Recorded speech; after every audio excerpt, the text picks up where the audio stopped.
Okay, welcome back to Lake of Voices. Last time we've seen the guide's route, which might have just topped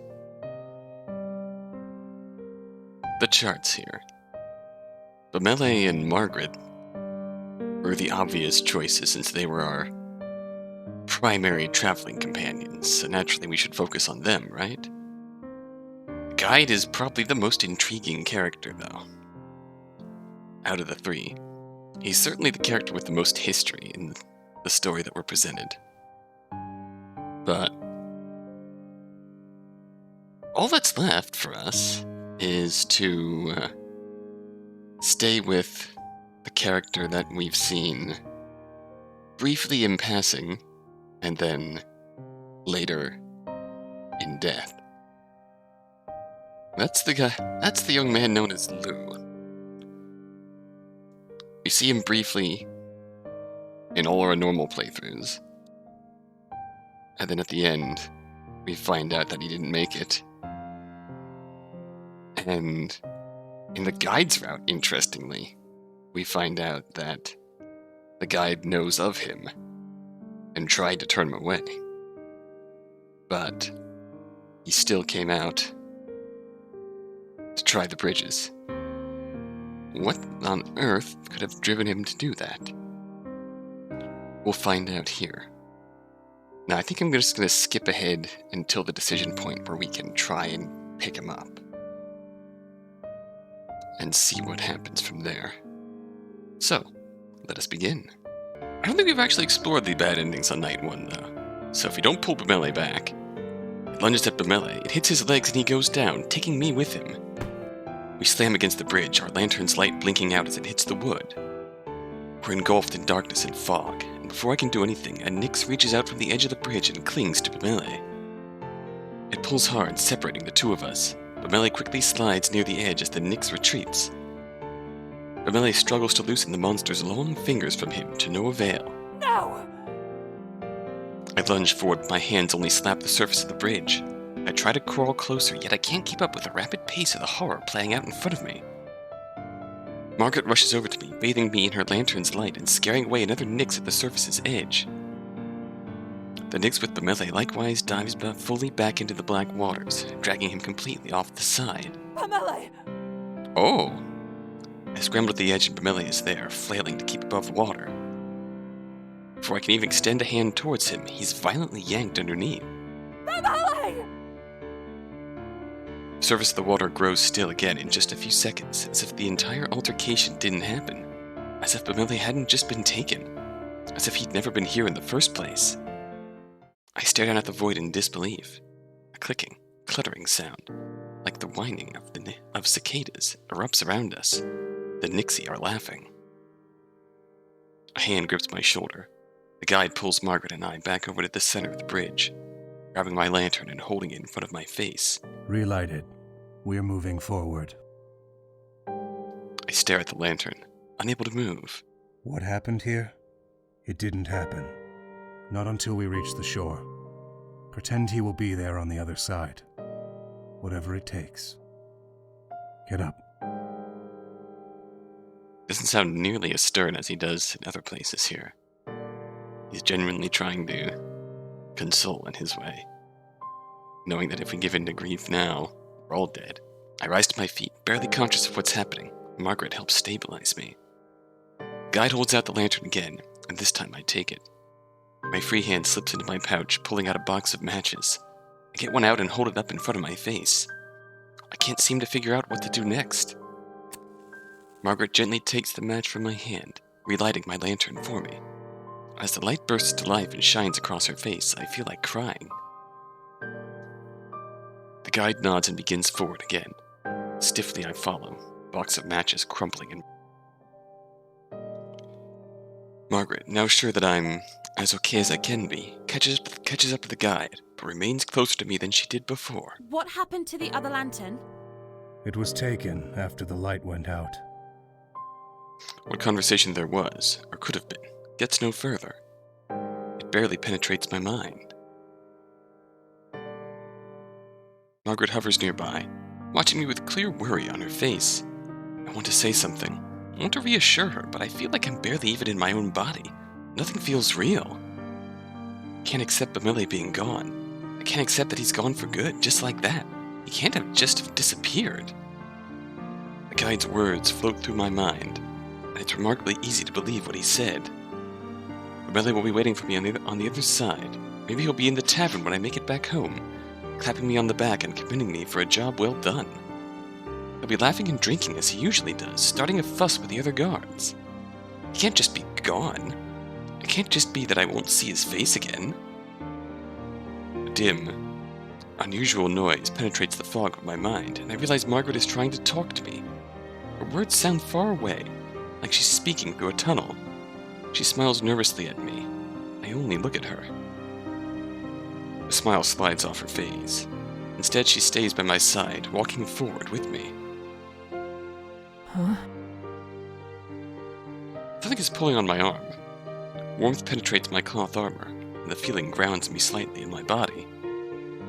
Margaret is whispering to me, pulling me forward and pointing at the guide. My eyes follow her finger, and I realize the guide is getting further away. He's moving faster. But I snap back into awareness. Danger is still afoot, and Margaret is still alive. Shame trickles down my neck. Shame for having lost my wits. I'm not supposed to be this way. I double my speed, feet pounding hard against the wood. The sound of the rhythm soothed me, enough to fully clear my mind. Thank you for telling me, Margaret. I say it quietly, so quietly I'm sure she can't hear. But as Margaret runs past me, getting into her original position, she pants in response. You're welcome. Oh. I think we're back up to the turn. Oh. A hard turn following the guide leaving Margaret here. Oh no!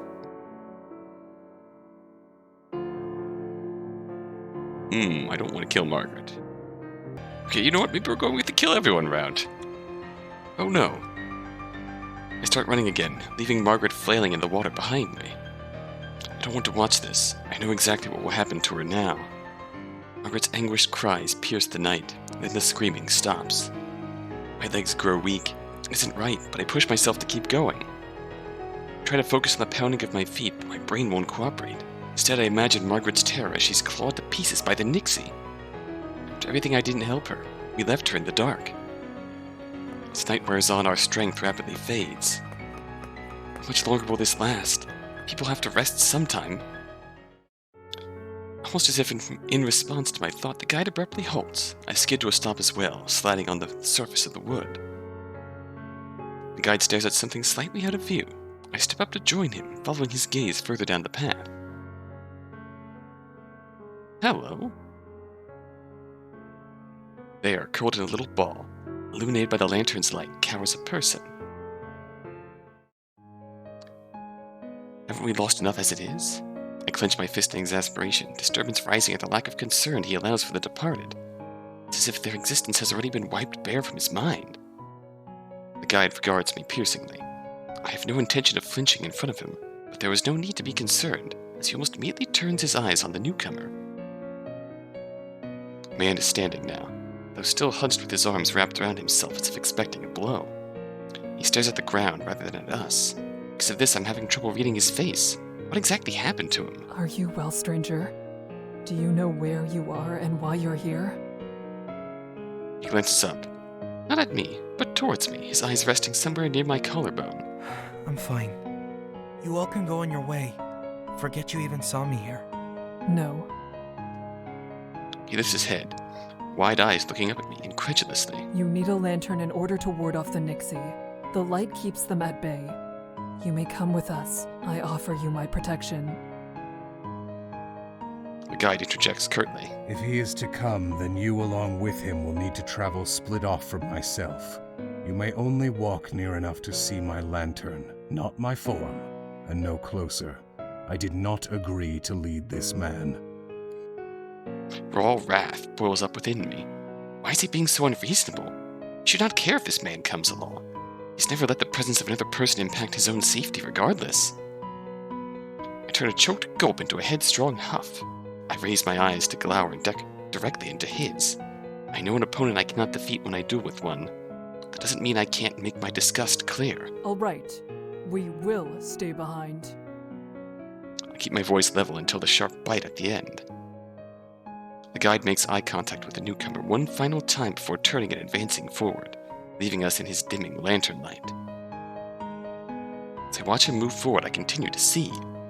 My thoughts drift to all the events that have unfolded in this dreaded night. Against my own wishes, I begin to feel torn between all the regrets and sympathies I have for Pamela and Margaret. The acknowledgement that it is because such things happen that the guide is likely refusing to take any chances.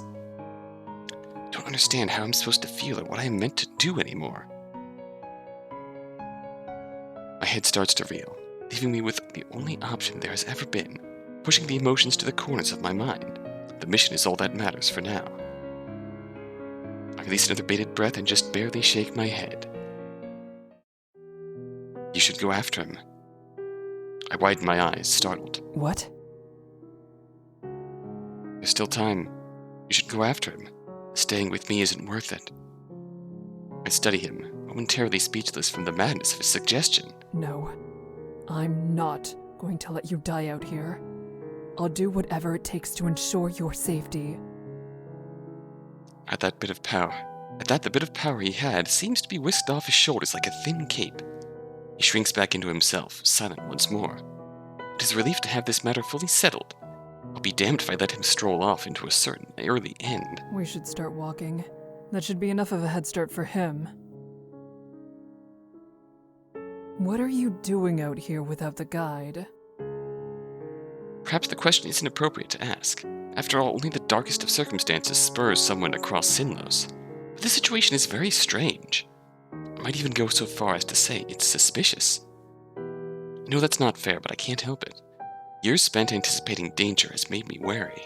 That's a good question. I'm not sure I know myself. What does that mean? Is that some sort of joke too? Or do you genuinely not remember how you arrived where you are? No, it wasn't a joke. Well, there is a point to it all. Then his voice, already by nature light and airy, drops to a whisper. But I don't know why I even tried. You'd think that I'd be able to call a spade already, right? He looks up, noticing my gaze is still leveled at him. Then he shrugs. I'd rather not talk about it. As what has become the norm, I don't fully understand what he means, but I can at least guess that he's not very happy with himself at present. And like it or not, he won't be sharing his real reasons with me. What about you? What brings you out on this little adventure?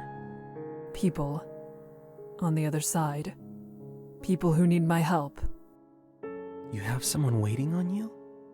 Then why are you risking yourself on me instead of worrying about what's going to happen to them? I feel my brows furrow from my speck of alarm. Is that really what he took from this? I survey his face with a flick of my eyes, but there is no mischievous gleam to his look now. Serious. We hold eye contact for a moment until he yet again stares down at the ground. Sorry. I didn't mean to be disrespectful. It just fell out somehow. I wasn't thinking. You're important as well. His stare shoots back up at me, eyes wide. Of course I'm going to be there for those counting on me. But you aren't nothing. I won't simply turn my back on you. He smiles sadly. The kind of smile only someone who has experienced great hardship has. A smile I'm all too familiar with. I probably have to disagree. Still, that's nice of you to say. We may not know each other well, but you wanted us to go on without you for our own safety. You even tried to have a sense of humor about it. That counts for something. My statement is far from grand, yet he becomes distinctly bashful all of a sudden, twitching his legs with each step. He hangs his head and mumbles his next phrase. Sadly, he seems unaccustomed to receiving praise. That's true. Thank you for staying back with me. It's kind of nice. No need to thank me. Oh, right. I can't even show gratitude correctly. Of course. I go to give him a look, but he's smiling. He looks less pitiful than usual. He almost seems content. While crossing Sinnlos? How? Why? It is not funny to make a joke out of thinking that way about yourself. If you don't want people to say things like that, then you shouldn't reject their thanks. Either I did right by thanking you, or I did wrong. Fine. You're welcome. Fair point, Lou. This time he lets out a real laugh, though a short one. I'm glad.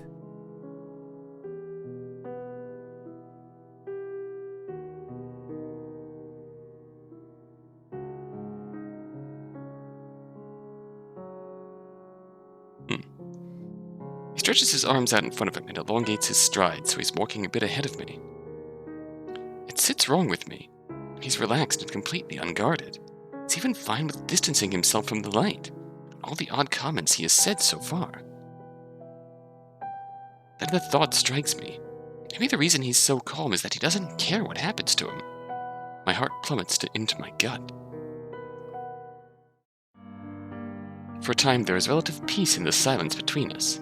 Then Lou sighs heavily. I never could have seen myself in a situation like this. It seems things really aren't over until they're over. Did you think it was over?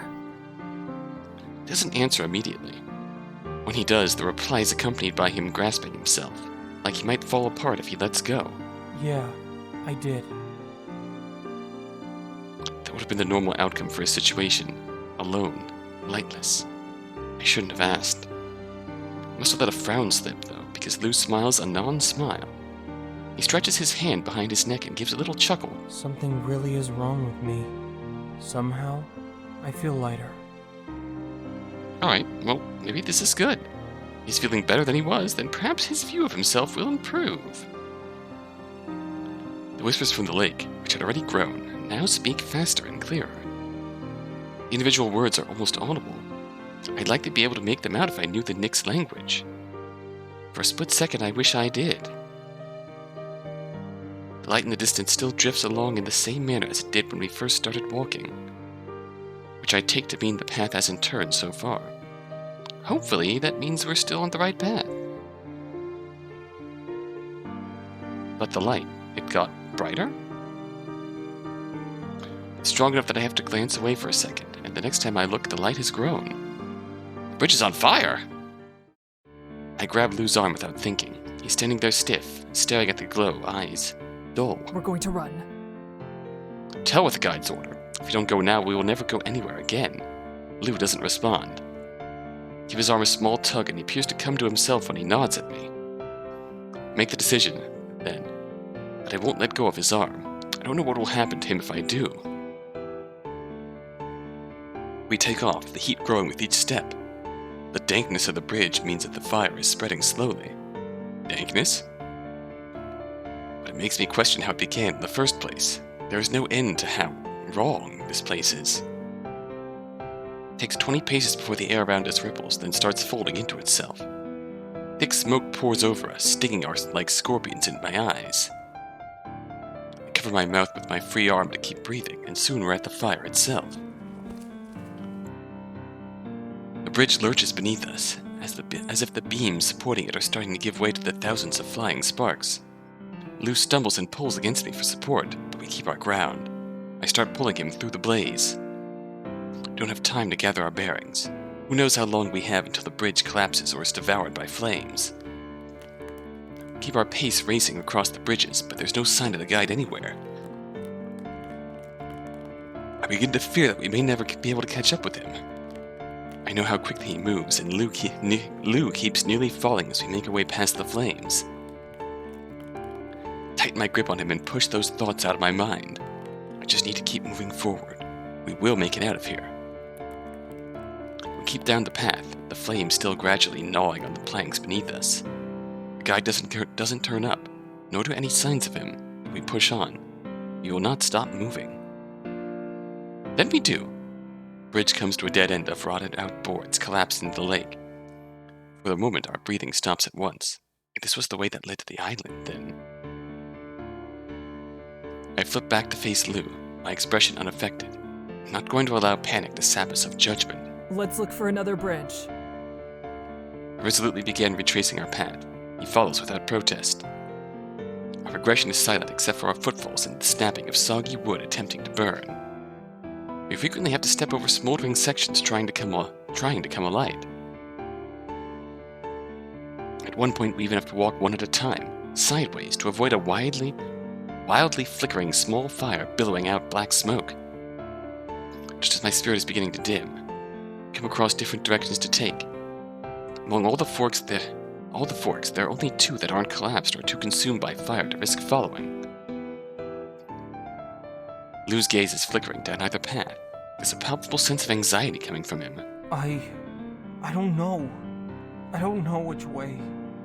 It's all right. Well, it's not alright. You have to have something to go off of. Anything at all. Cold sweat trickles its way down my back. Before either of us can think further, a noise catches my attention. I hastily address Lou. Did you hear that? It came from the right. Lou and I trade looks. This could be the signal we need. But what if it isn't? Do those monsters know how to whistle? We should go right, I think. To where the sound came from. A little surprised, Lou is offering his own opinion. It is good to hear, however. I take a deep breath. I agree. There's more of a chance the whistle was a sign for good over ill. Our course decided, we move as one down the right path, no longer hesitating. As we follow the bridge down, there is no sign of the end. There's no need to debate between directions again. We start to outpace the fire, one danger thankfully fading away, but the night continues to lighten regardless. I glance at the sky and realize what's happening. The sun is rising. The bridges will sink into the water as the darkness disappears and takes us with them. We'll be lost. It suddenly seems pointless. We don't even know whether we've gone the right way, and we still haven't caught up with the guide.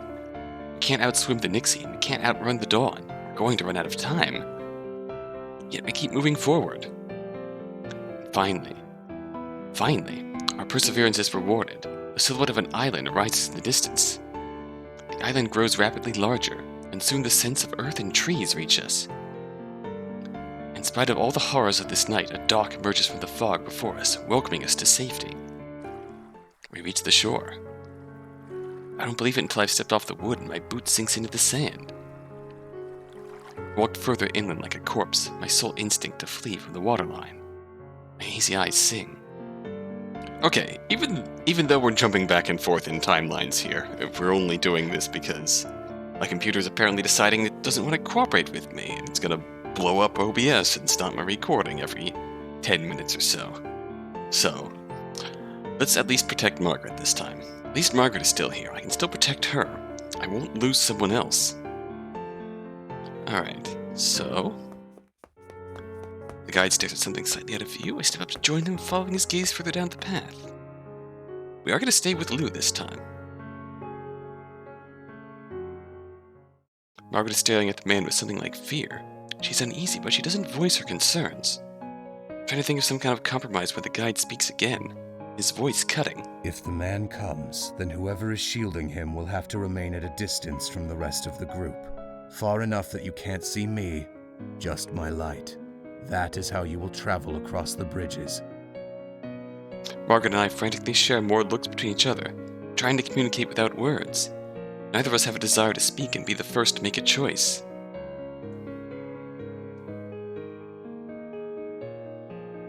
Can't help but balk at his sheer lack of trepidation. How can he be so quick to leap back into the darkness alone again? He clearly knows the horrors that lie ahead, so how can he be flippant towards the prospect of returning? Do you actually have a plan? Or are you just going to resume huddling in a little ball as soon as we pass by? Margaret is blunt and to the point, but her tone doesn't suggest any spitefulness. He gives off a small chuckle. When you come across a stranger having an emotional moment, it's not very polite to bring it up, you know. You should have pretended not to see. Margaret's jaw tightens slightly at that. I suppose my question was a tad tactless. Given the situation we're in, however, it couldn't have been helped. I know. It was only a joke. Ah, yes. He smiles hesitantly, making eye contact with each of us for the first time. Margaret lets out a sigh and scrunches her nose. Her reaction makes it pretty clear that she's not at all impressed with how things are unfolding. I can tell from her expression that she expects he won't be easy to work with. He regards us curiously. catching onto our mixed responses. You're tired of me already? I've really outdone myself now. The man gives a small wave and begins down the path we came. Should you even be trying to walk? You aren't exactly in the best of states. He lets out a small chuckle. There's no need to worry about me. I'm perfectly fine going on my own now. So, I take it that what happened back there is a normal occurrence for you then? Margaret eyes him curiously, though her mouth is quirked into a slight grin. He doesn't confirm nor deny the question, instead opting to fidget in place awkwardly. Oh, mood. Margaret clicks her tongue. Shouldn't he be following us anyways? Isn't there only one way to the island? I'm not going there. Oh, Oh? Margaret seems slightly taken aback. He must have come quite a ways if it was the other shore that he started on. The man's smile grows. Good. That's not so bad. No one responds to this remark, unsure of what could be said. Conversation dies down. There's no question about it. He's going to leave. Oh. Look at Margaret, whose gaze is quietly focused elsewhere. Can't exactly blame her. Being separated from the guide could easily be a death sentence for both people. Still, I could stay behind. This isn't an entirely foregone conclusion.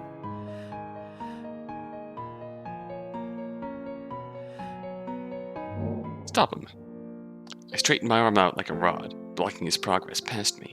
He stops, perplexed. The guide doesn't say anything, doesn't even blink. Margaret covers her mouth with her hand, muffling some sort of gasp. The man, meanwhile, stands with his mouth agape, truly and genuinely shocked. Well, what will it be? if that's what Kika wishes to do, then...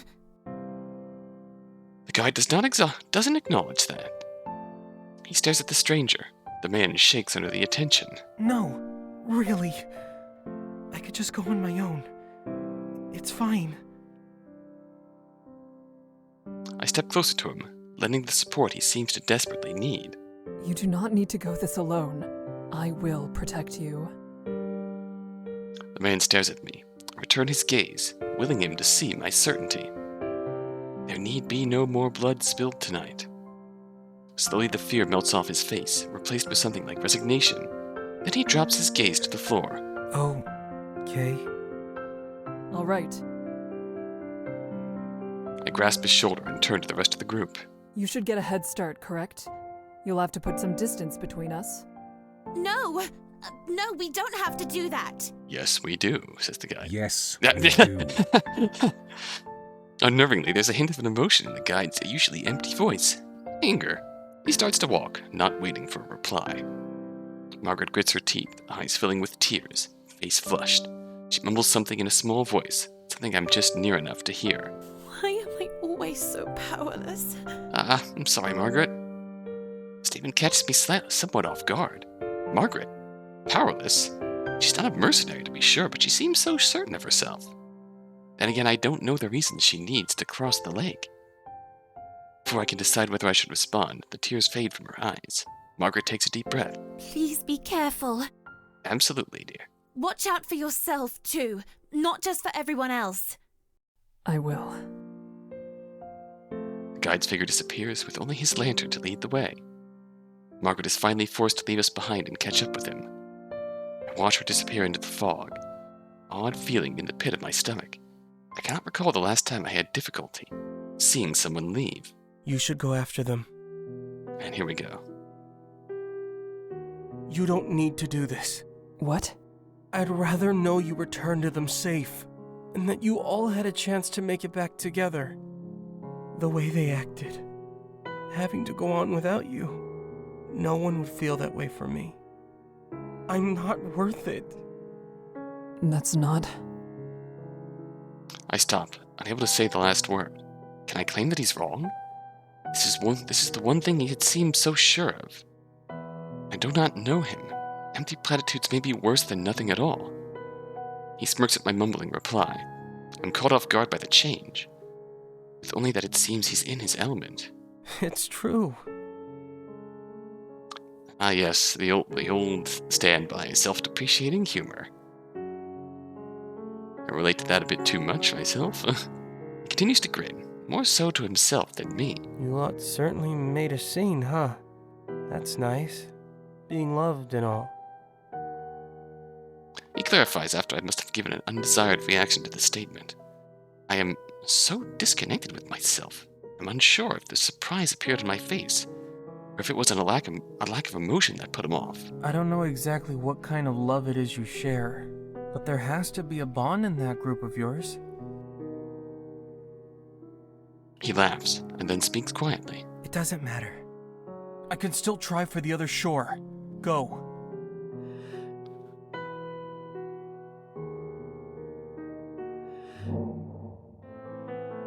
Oops.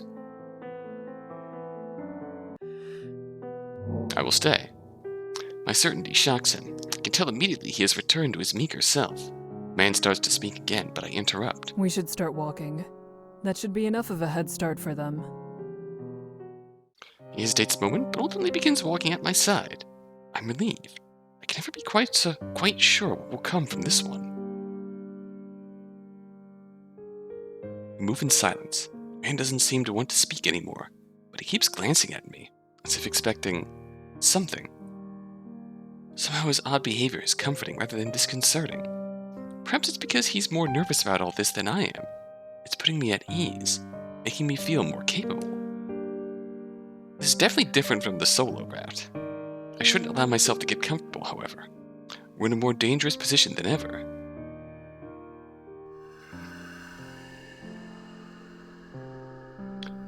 Whispering from the lake, so faint after the loss of the melee, now surges forth.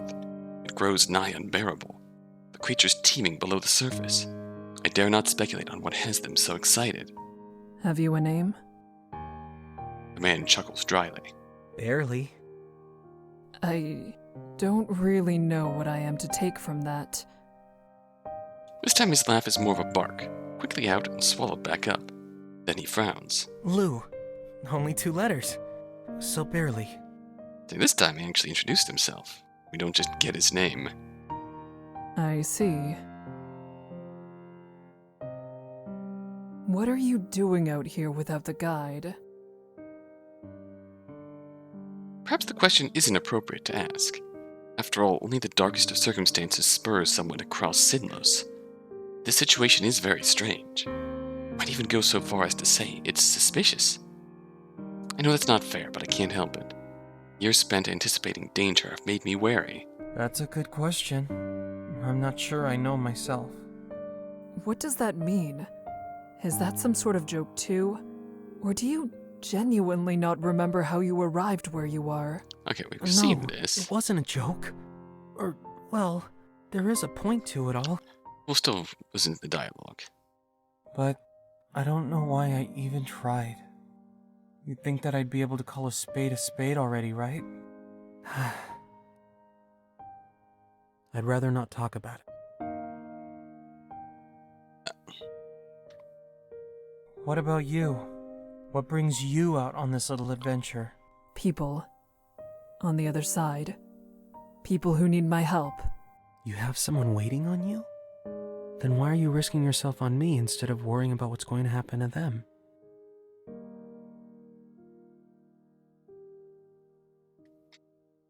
Sorry.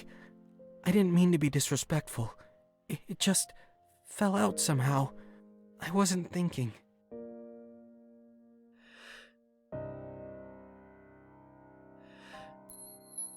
Actually saving this time so I don't have to completely retread old ground. You're Of course important I'm too. going to be there for those counting on me. But you aren't nothing. I won't simply turn my back on you. He smiles sadly, the kind of smile only someone who's experienced great hardship has. A smile I'm all too familiar with. I probably have to disagree. Still, that's nice of you to say. We may not know each other well, but you wanted us to go on without you for our own safety. You even tried to have a sense of humor about it. That counts for something.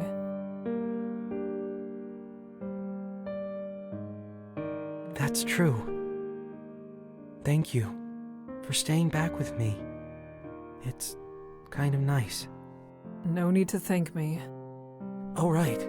I can't even show gratitude correctly. Of course. Yeah. Go to give him a look, but he's smiling. There we go. He looks less pitiful than usual. He almost seems content. Crossing Sinnlos. How? Why? It is not funny to make a joke out of thinking that way about yourself. If you don't want people to say things like that, then you shouldn't reject their things. Either I did right by thanking you, or I did wrong. Fine. You're welcome. This time he lets out a real laugh. Though a short one. I'm glad. Okay. Okay, now he gets a bit relaxed. The reason he's so calm is because he doesn't care what happens to him. My heart plummets into my gut. Okay. I never could have seen myself in a situation like this. It seems things really aren't over until they're over. Did you think it was over?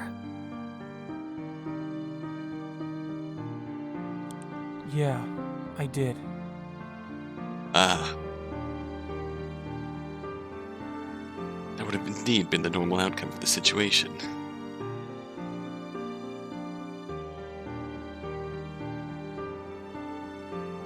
Something really is wrong with me. Somehow, I feel lighter. That's an improvement. I wonder who'll still be left standing when this is truly all over. That's ominous as hell. What? Everyone will be. No, that isn't the truth, but I cannot bring myself to say anything else. This is the group we have now, and I will not let him believe it is a lost cause. You know that's not possible, don't you? Someone will go. You should focus on making sure it's someone else. You don't seem to be concerned with self-preservation. That came out more hostile than I'd expected. He doesn't mind it. True, but it's not the same for me. I still don't know how I'm supposed to interact with a person like him. Making conversation is already not a strength I possess. Regardless, Lou echoing that sentiment was not something I had expected. The whispers from the lake. Now faster and clearer.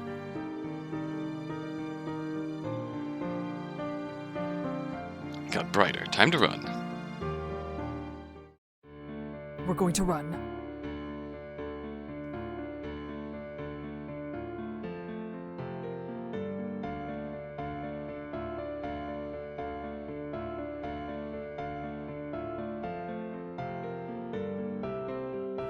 Running! We've seen this already, so I'm not reading through everything. Margaret! Oh! Oh shit, Margaret! She looks up upon hearing my voice to notice her glasses aren't there. Pika? Oh shit, what happened?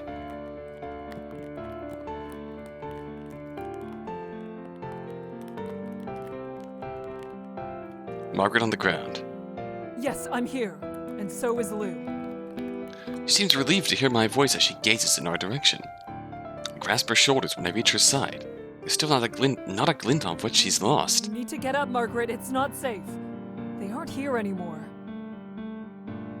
Margaret frowns, knowing what I mean. She grips my hands as she gets off the ground and steadies herself. Thank you for your help. She steps back and squints her eyes at us. I'd like to do more for her, but there are other matters at hand. Where is the guide? He's probably at the island by now.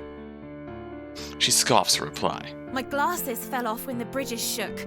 I stopped to find them. He didn't. Damn him. Wouldn't have taken more than a moment to scan the ground for her glasses. There's a difference between pragmatism and cruelty. Are you two all right?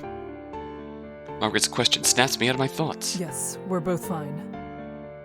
Just as I finish speaking, the bridges suddenly begin to tremble beneath our feet. We need to leave. Which way did the guide go? It sounded like he just went forward, and then I couldn't hear him anymore. That will work. Lou? Look around for him, realizing he's not with me anymore. At some point, I let go of his arm. He's standing to the side, gaze glazed, transfixed in the darkness. I step forward and yank him back to my side. What are you doing? He flinches at the unexpected contact and looks tentatively at me.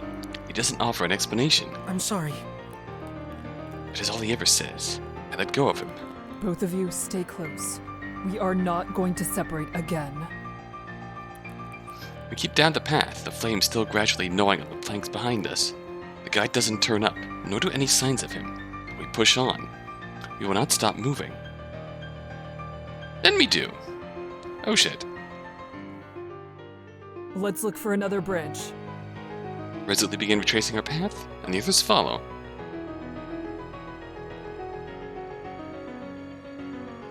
Different directions. We're lost.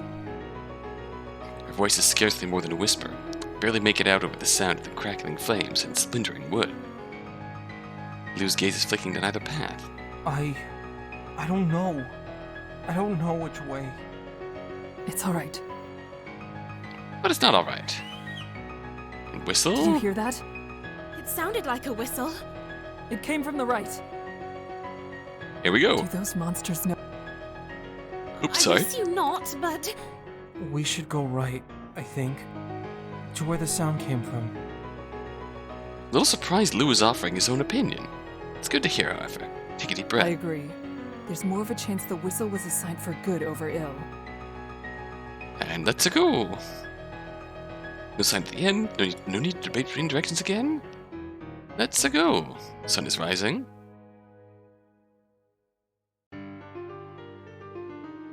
Island. And a dock. We reach the shore. This time I'm definitely saving the game so we don't have trouble. Don't believe it until I've stepped off the wood. My boot sinks into the sand.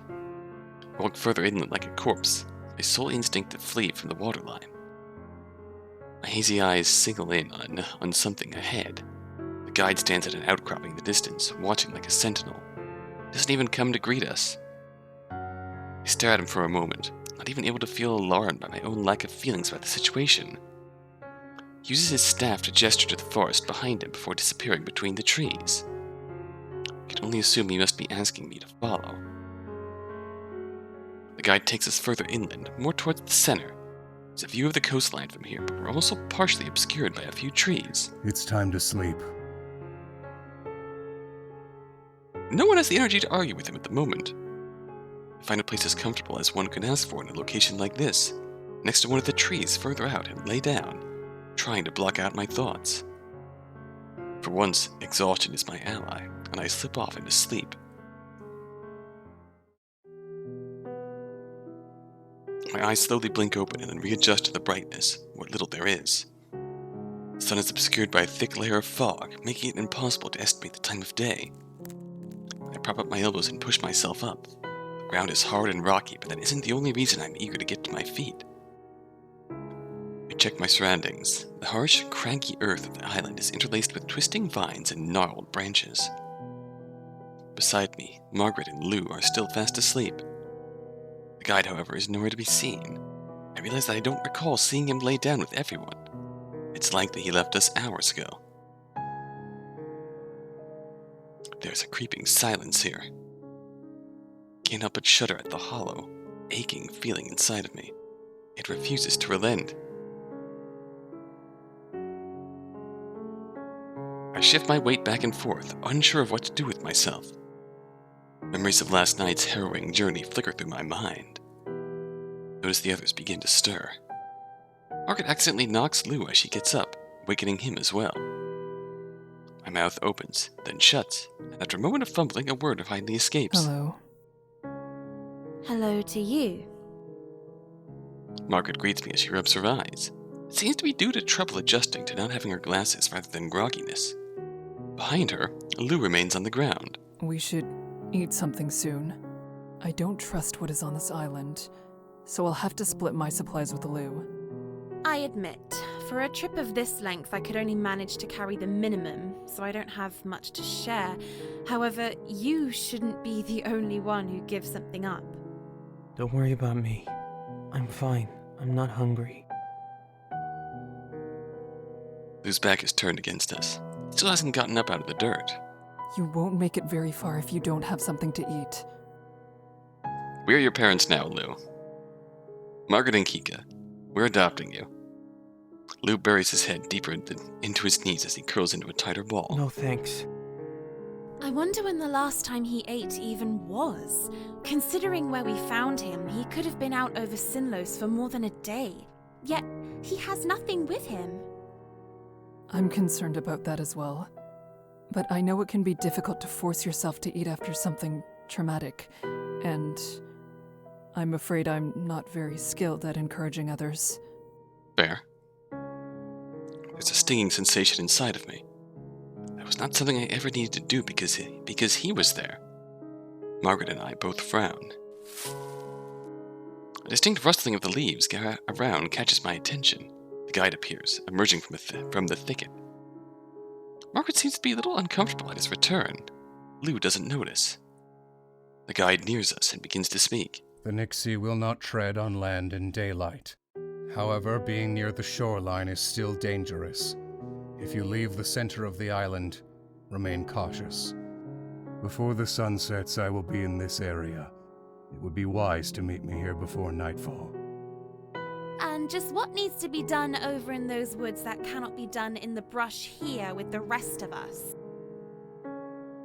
Despite Margaret's pointed question, the guide considers his piece here finished. He turns around and returns to this forested area from which he came. Beside me, Margaret releases a sigh. Are you all right? No, I'm not. Nothing is all right.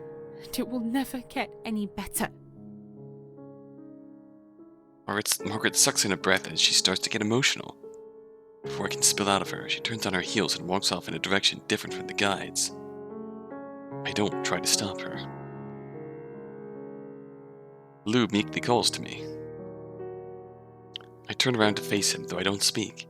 He's standing some distance away. He fidgets and glances over to the side before returning his gaze to my eyes. He gestures for me to come closer. I comply. He begins to whisper at me, but he fumbles with his words. I can't make out anything he says. I look at him inquisitively. Finally, he speaks up enough to be clear. I'm sorry for what happened last night. He speaks quickly as he looks up at me, eyes filled with sorrow. He shifts his focus downwards. You would have been better off without me.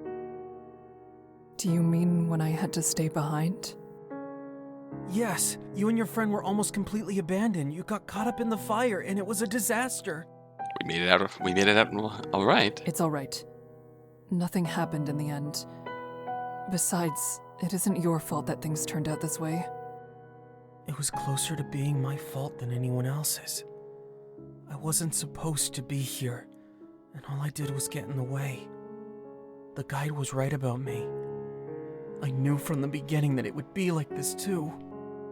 So why did you come? I never should have stayed.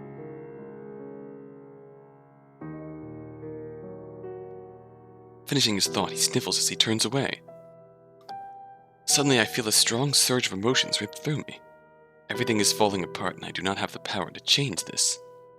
Quietly, I speak. Oh shit.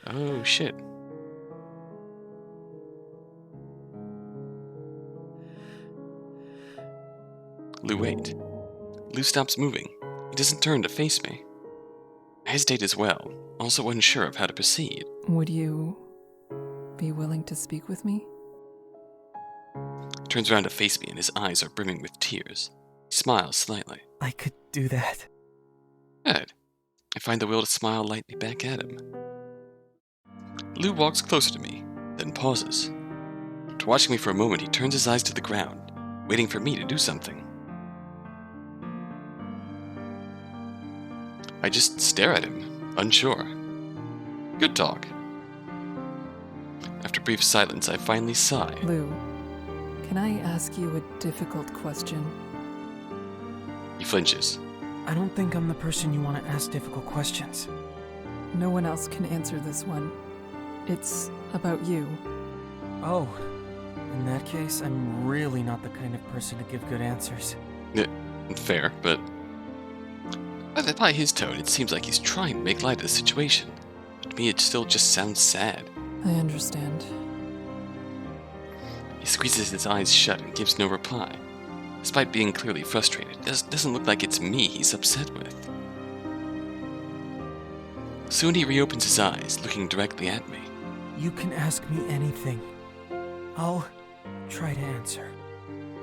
But I hope you have a lot of patience. He smiles slightly. Thank you. So, what do you want to know? Have you lost someone in the lake? Lou stumbles back a step from shock. I'm sorry for prying, but when we found you, it seemed like you were apologizing to someone. And the way you've acted since makes me think that something is wrong. Something beyond even being out on Sinnlos. Very observant. Give him a sympathetic look. Why am I even asking this question? Do I really want to help him, or am I trying to forget what happened to us by talking about someone else's misfortune? When Lou speaks, his voice is barely above a whisper. I hate myself. I can't do anything. You don't have to say anymore. I was wrong to ask you about it. His brows are furrowed, and he smiles in a self-depreciating way. I'm sorry. Lou laughs sharply at himself. Don't be. I'm not worth the concern. Oh man. How can you say that? What have you done that was wrong in this moment? It was only my mistake. You think that because you don't know? What is it? I don't know. I do not believe you. Lou's eyes bore into me. I'm not upset because I lost someone out here. I'm upset because I can't bring myself to lie about it. What? You gave me the perfect opportunity to cover up the pathetic truth of what actually happened. All I had to do was go along with your assumption.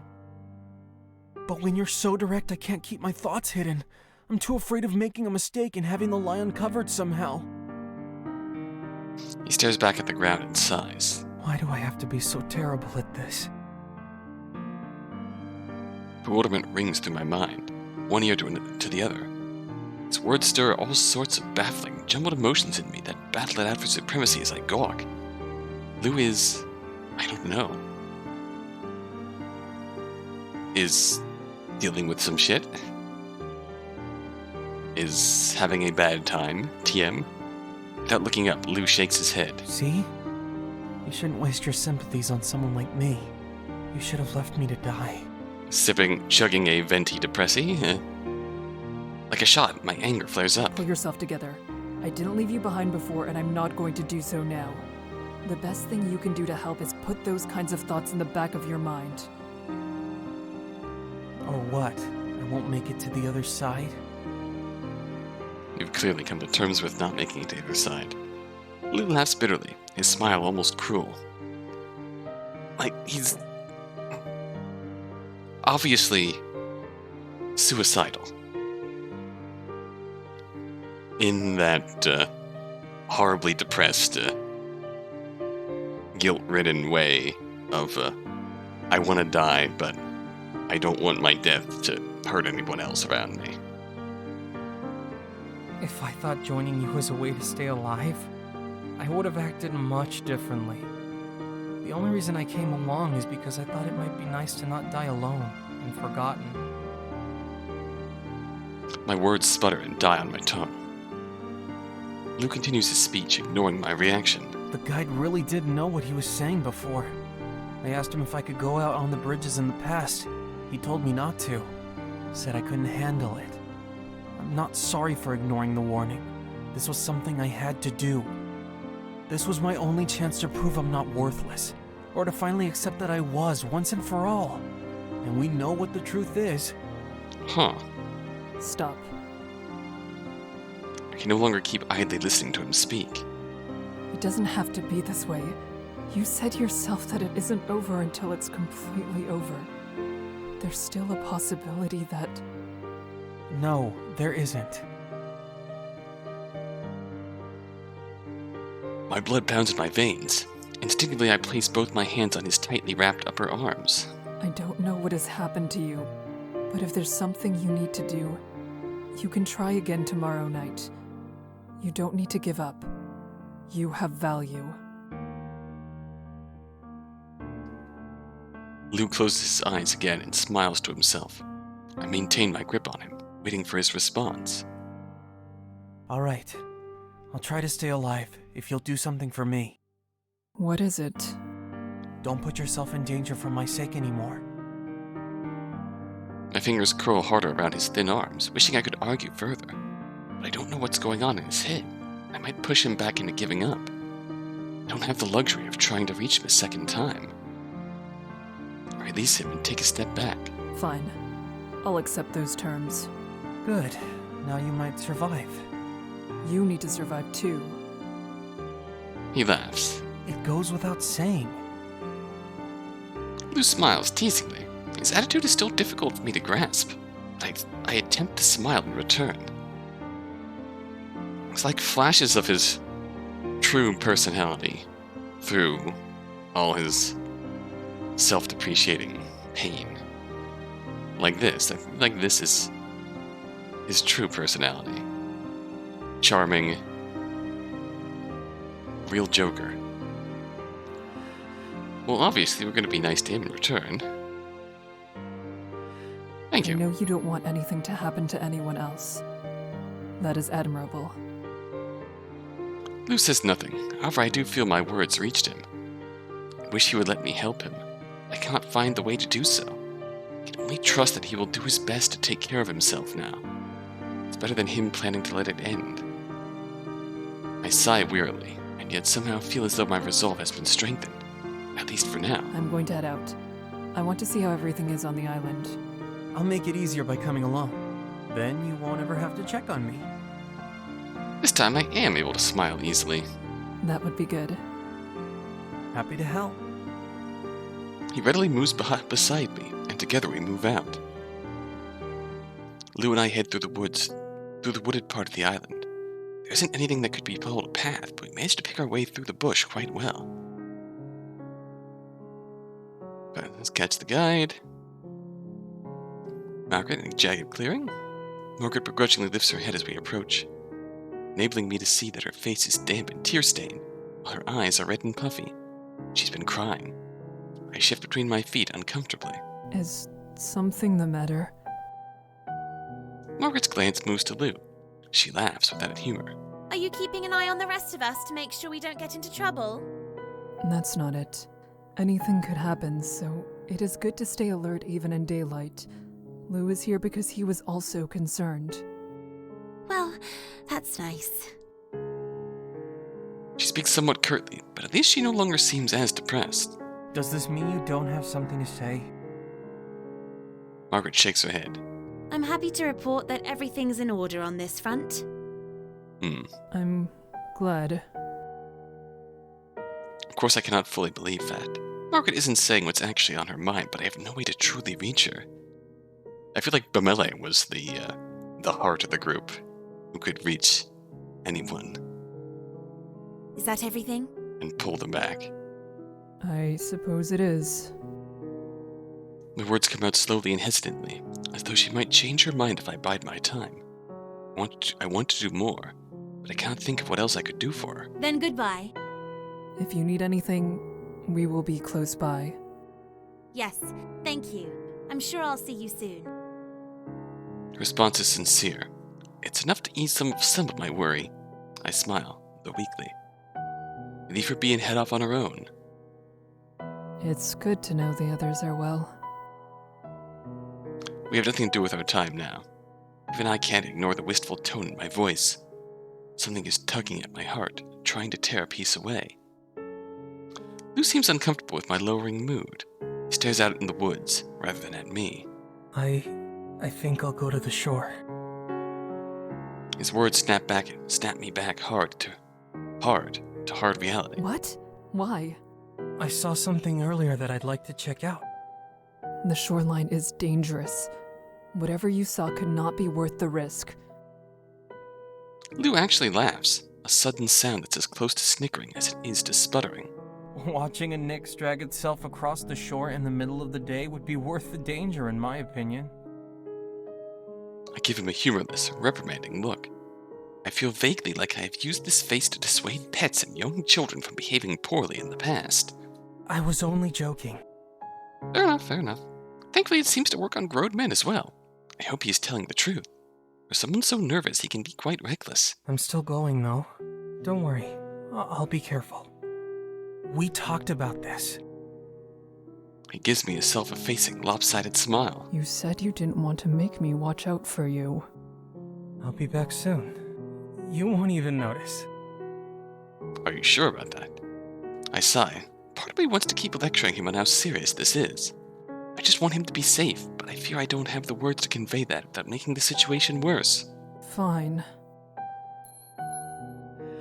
Oh, hello.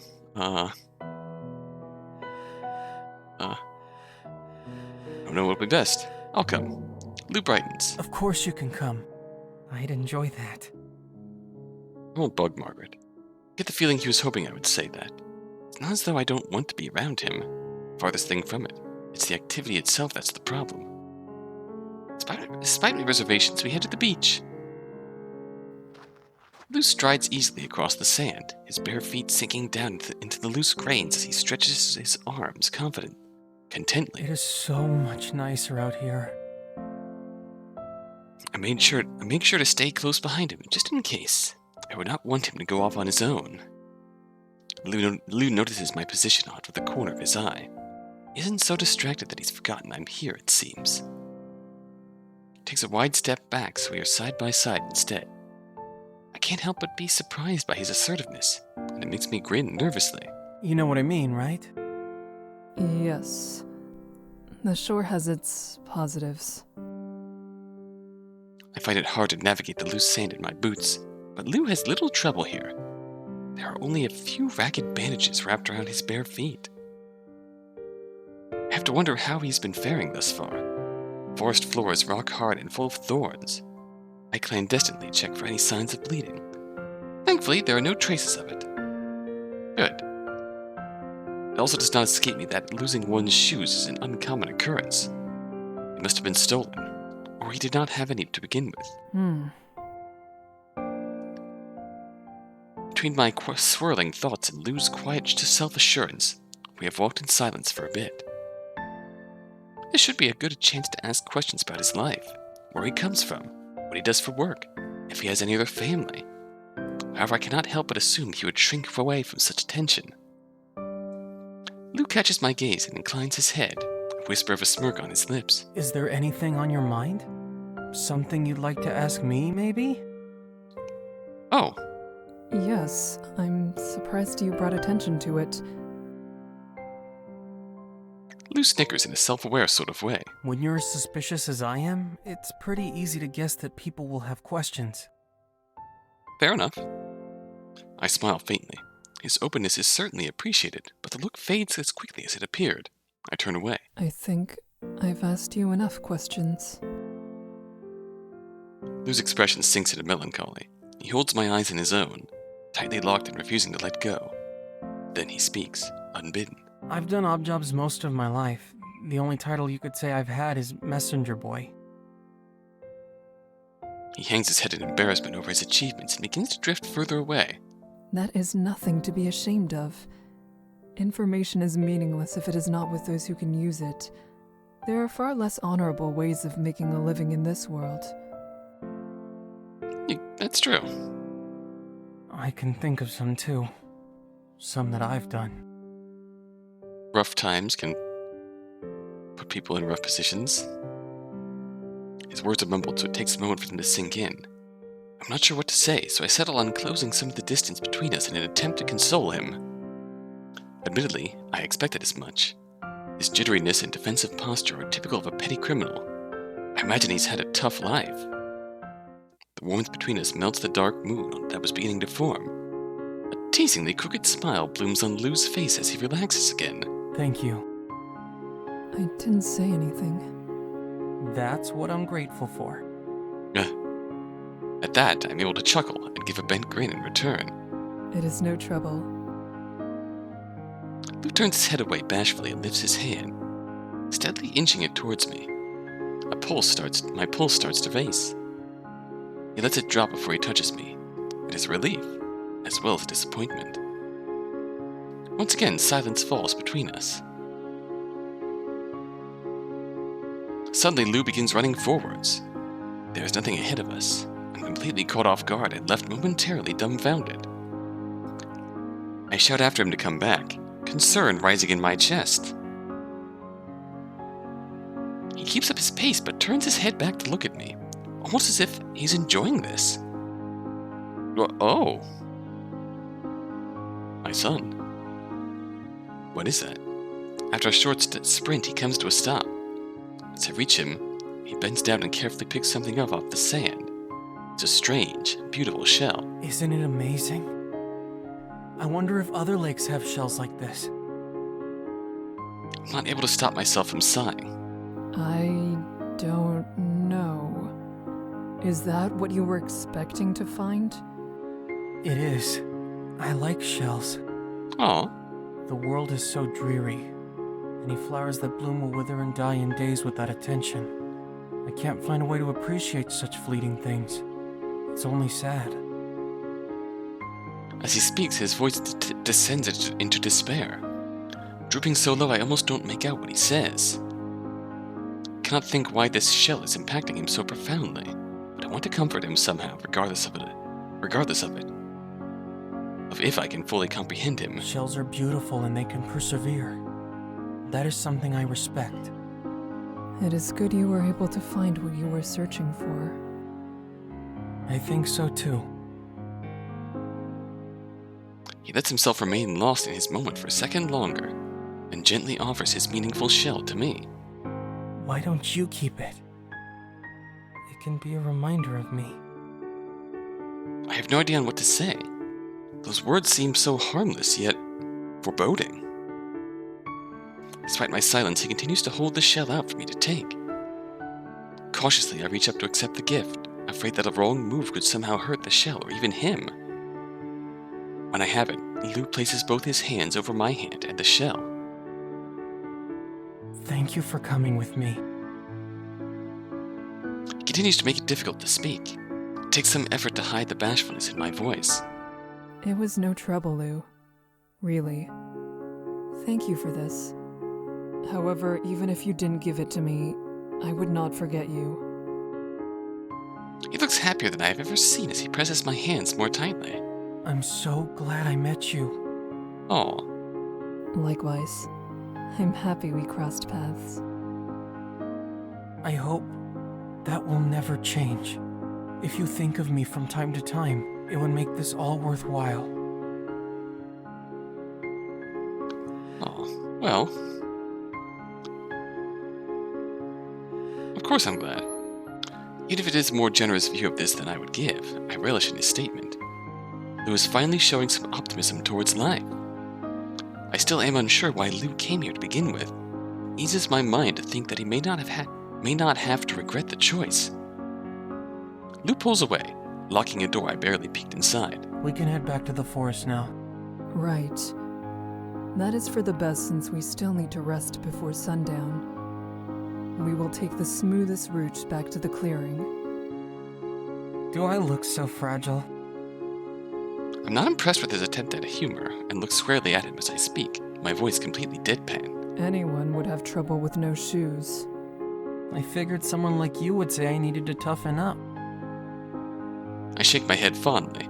His elusive way of speaking has grown on me some. Yeah, Come on, we should go. I can see it. Together we return to the woods. In what feels like no time, we enter the clearing. Margaret is already there, waiting for us. She greets us with a smile. Hello. I suppose we all had the same idea of coming here a bit early. Absolutely. The three of us quietly wait for the guide's arrival, occasionally chatting with one another as we rest. The sky turns orange as sunset comes upon us. As the color seems to drain from the world, being consumed by the fog, the guide makes his appearance. Lou avoids eye contact with him. It's almost time. I nod and feel myself grow tense. Truly are about to return to those bridges. All of us wait in an uncomfortable silence until night falls. We silently stand as one, forming a vigil of sorts. Our remaining lanterns illuminate the dark, prepared for tonight's journey. Yet the way forward does not appear. The bridges haven't risen from the depths. I glance to my side. The guide doesn't look at all pleased.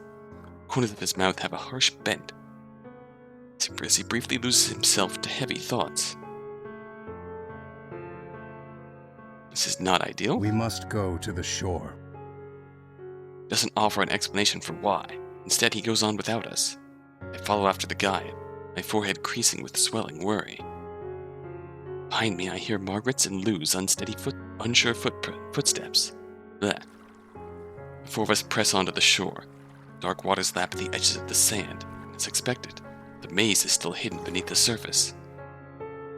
Guide grips his staff tighter still, his knuckles turning ghostly white. He sucks in a breath of air, like he's about to speak, but he hesitates. We all stare at him expectantly. After a moment more, the guide is fed up with waiting. The bridges are late. If they don't arrive as soon as darkness falls, there's no telling exactly how long it will be before they do. Lou doesn't say anything, opting to stare at the ground with an obscured expression. Do you believe we would have enough time to cross? Time is by far the least of our worries. On the bridges we are constantly moving, which makes it easier to avoid the prowlers. However, this island does not offer that luxury. We're trapped here. My body goes rigid as his words sink in. More importantly, the bridges are raised above the waters. Nixie have difficulties pulling themselves up onto the bridges. The soft sloping of the shore will allow far more prowlers to drag themselves towards us. Not all will be as dangerous as the ones we've encountered thus far. However, we could easily be overwhelmed.